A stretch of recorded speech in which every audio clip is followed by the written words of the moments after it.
اعوذ باللہ من الشیطان الرجیم بسم اللہ الرحمن الرحیم وبہ نستعین وہو خیر الناصر المعین۔ جیسا کہ کل قبلے کے سلسلے میں مسائل بیان ہوئے تھے،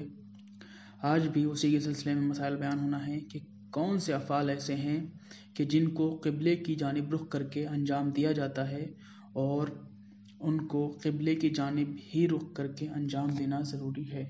جیسا کہ کل بیان کیا گیا تھا کہ نماز پڑھنا اور جانور کو ذبح کرنا یا اسی طریقے سے بہت سارے افعال ایسے ہیں کہ جو قبلے کی جانب رخ کر کے انجام دیے جاتے ہیں اور ان کا انجام دینا ضروری ہے، یعنی جب بھی اس کام کو انجام دیا جائے قبلے کی جانب رخ ہونا ضروری ہے۔ مسئلہ نمبر 788، نماز احتیاط، بھولا ہوا سجدہ اور بھولا ہوا تشہد قبلے کی طرف منہ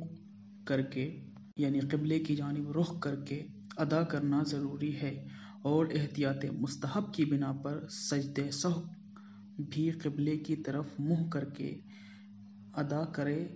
یہ ضروری ہے۔ یعنی اس مسئلے میں کہنا یہ چاہتے ہیں کہ جو شخص نماز احتیاط یعنی جب کوئی شخص بھولے سے کسی رکعت کو چھوڑ دیتا ہے، یعنی اس سے کوئی رکعت نماز کی چھوٹ جاتی ہے، تو ایسی صورت میں نماز احتیاط پڑھنی پڑتی ہے اس کی جگہ پہ، یا پھر کوئی سجدہ بھول جانے کی وجہ سے یا کسی اور وجہ سے سجدہ سہو کرتا ہے، تو ایسی صورت میں سجدہ سہو کرنا یا بھولے ہوئے تشہد کو پڑھنا، یہ تمام چیزیں ان میں ضروری ہے کہ انسان جب بھی ان چیزوں کو ادا کرے پڑھے تو قبلے کی جانب رخ ہو۔ مسئلہ نمبر 789 میں بیان ہوتا ہے کہ مستحب نماز راستہ چلتے ہوئے اور سواری کی حالت میں پڑھی جا سکتی ہے، اور اگر انسان ان دونوں حالتوں میں مستحب نماز پڑھے تو ضروری نہیں کہ اس کا منہ قبلے کی طرف ہو۔ یعنی اس مسئلے میں بیان یہ کرنا چاہتے ہیں کہ جو شخص راستہ چلتے ہوئے یا پھر سواری کے اوپر بیٹھ کر، پہلے زمانے میں گھوڑے وغیرہ استعمال ہوتے تھے سواری کے لیے، آج کل موٹر سائیکل یا پھر بائک وغیرہ جسے کہتے ہیں، یا پھر جس کو کار وغیرہ کہتے ہیں، ان سب چیزوں میں سائیکل وغیرہ میں سواری کی جاتی ہے، سفر کیا جاتا ہے۔ اگر کوئی شخص مستحب نماز ایسی حالت میں پڑھنا چاہتا ہے، سفر کی حالت میں پڑھنا چاہتا ہے، تو اس کے لیے قبلہ رخ ہونا ضروری نہیں ہے، شرط نہیں ہے۔ اب ہو سکتا ہے لوگ سوال کریں کہ چلتے ہوئے نماز کیسے صحیح ہو سکتی ہے، کیسے پڑھی جائے گی؟ تو چلتے ہوئے نماز جو ادا کی جاتی ہے وہ اشارے سے بھی پڑھی جاتی ہے، اس لیے اس میں قبلہ رخ ہونا ضروری نہیں ہے اور اس کو بغیر قبلے کے ادا کیا جا سکتا ہے۔ مسئلہ نمبر 790، جو شخص نماز پڑھنا چاہے ضروری ہے کہ قبلے کی سمت کا تعین کرے،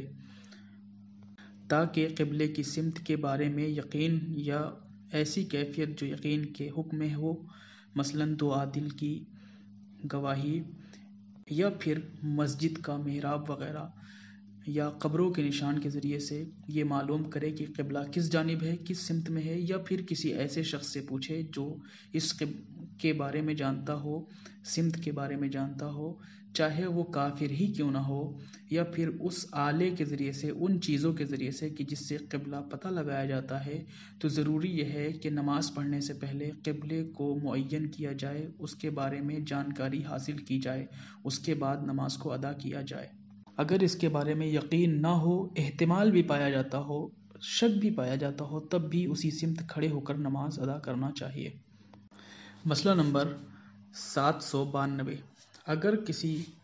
شخص کو قبلے کے بارے میں معلومات نہ ہو سکے، علم نہ ہو سکے، تو ایسی صورت میں اسے چاہیے کہ کسی جانب بھی رخ کر کے نماز پڑھ لے تو اس کی نماز صحیح ہوگی۔ لیکن اگر نماز کے لیے وقت زیادہ ہو تو ضروری یہ نہیں کہ ہر طرف نماز پڑھے، بلکہ مستحب یہ ہے کہ چاروں طرف گھوم گھوم کے نماز ادا کرے، یعنی دائیں جانب، بائیں جانب، آگے اور پیچھے طرف رخ کر کے نماز پڑھتا رہے، یعنی ہر نماز کو چاروں سمت ادا کرے تاکہ اس کی نماز صحیح ہو جائے، کیونکہ اگر کسی بھی جانب قبلہ ہوا تو اس کی نماز صحیح ہو جائے گی۔ یعنی قبلے کی شرط کے مطابق ادا ہو جائے گی، لیکن یہ عمل مستحب ہے، واجب نہیں ہے۔ یعنی اگر کسی شخص کو قبلے کے بارے میں معلوم نہ ہو سکے تو کسی ایک جانب کھڑے ہو کر نماز پڑھ لے گا تو اس کی نماز کافی ہوگی۔ وآخر دعوانا ان الحمد للہ رب العالمین۔